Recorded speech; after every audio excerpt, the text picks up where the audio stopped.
Hi, and welcome to Al-Anon Hacks. Are you new to Al-Anon and feeling a bit lonely or isolated? Are you someone who struggles to make close friends? This episode is for you.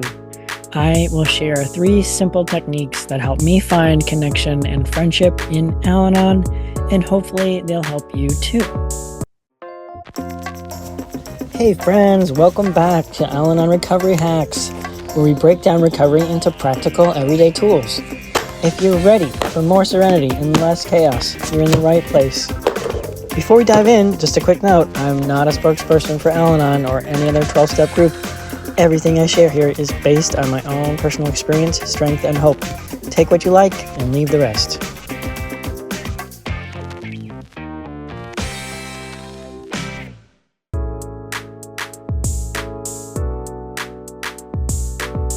Okay, welcome. My name is Finn. My pronouns are he, him. I'm going to start right out with step number 1 for finding connection in Al-Anon. Stay after the meeting. First of all, go to the meetings, but stay after the meetings. I know it's tempting to head straight out the door when the meeting ends. You might be busy, or you might just feel overwhelmed by the experience of going to the meeting. I've been there, but if you can, try to hang in for just a few extra minutes. A lot of people chat informally afterwards, and those little conversations can open the door to real connections. It might be awkward. Meeting new people is definitely hard for me. Just remember, the other person might be just as nervous as you are, and also just as eager to find a friend. If you're shy, you can try picking up some of the literature, so you're not just standing around. Maybe you have a little reason to linger. You can also approach the chairperson or someone who just shared and just say something simple like, "Hey, I really related to your share." This is how I met my 2 best friends in Al-Anon. Just talking after a meeting in small groups, I met these 2 women, and they had recently ended bad relationships, and I had too.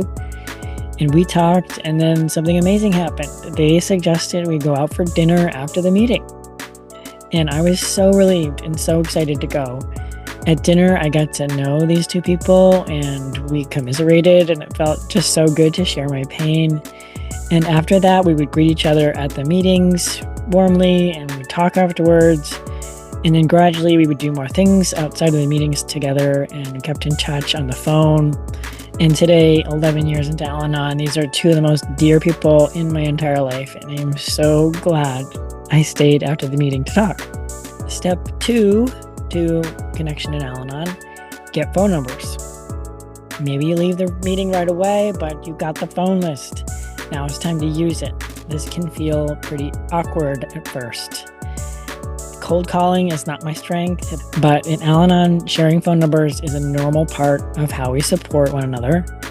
And you can start small. You don't need to share your life story. You don't need to call when you're in tears. Just call somebody and say something simple like, "Hi, I'm new to Al-Anon and I'm trying to get comfortable making calls." I mean, that's it. Most members would be more than happy to chat, and they remember what it's like to be new. Just a quick tip on anonymity. If you are calling somebody, you might just say, "Hey, this is Finn from Tuesday night." Don't mention if you're leaving a message that it's from Al-Anon, because you don't know who's listening to the message. If you're nervous, try setting a simple goal of calling or texting 1 person a week. You don't have to say anything profound. Just reaching out, it starts to build the connection, and then when something really serious happens and you do need to vent or reason things out, you will know who to call. And letting people in on your problems can build that intimacy and friendship that you're looking for. Step 3 to finding connection, be of service. You don't have to do any particular thing. You don't need to chair a meeting or take on a service role, that is a big commitment. Just showing up early to help set up chairs or staying late to clean up can give you a natural way to connect with people. But I took on a service position very early in my recovery, and it was helpful. I took charge of bringing the literature to the meeting. It was like in a little bag, and I carried it physically to the meeting space. And I ended up talking to a few regulars every week because of my position, and even got a ride from one of them who volunteered to take me home after the meeting. And eventually, during that ride, I would open up to her, and it turned into a very nice friendship. And I still have that friend, and we're very close and do things 11 years later. Now we go do, movies and dances, and we just went to the Renaissance Fair together. So you don't know where these things can go. Just give it a try.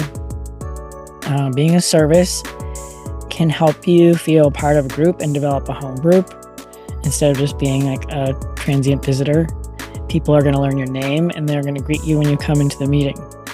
Now, you could also volunteer to be the greeter, and that's a good way to meet people and learn names. And when you start to serve, you start to forget your own fears and you get more confident. So that can be really healing. Quick recap. 3 steps to finding connection. 1, stay after the meeting. 2, get phone numbers and use them. 3, be of service even in small ways.